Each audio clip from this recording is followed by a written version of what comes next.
দেন হাত দেন, প্রকল্প স্যার হাত দেন।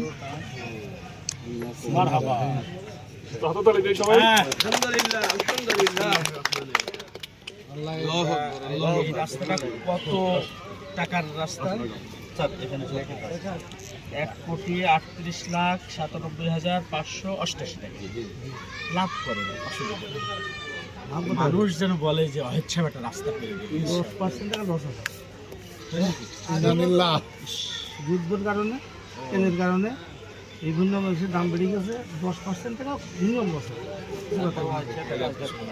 আমরা একটু দোয়া করি। اللهم آمين. ربنا هب لنا من أزواجنا وذريتنا قرة أعين واجعلنا للمتقين إماما। আল্লাহ তুমি আমাদের এই দেশের উপরে মমত্ববোধ বাড়িয়ে দাও। اللهم এই দেশের উপরে আমাদের ভালোবাসা তুমি বাড়িয়ে দাও। এই দেশের গণতন্ত্র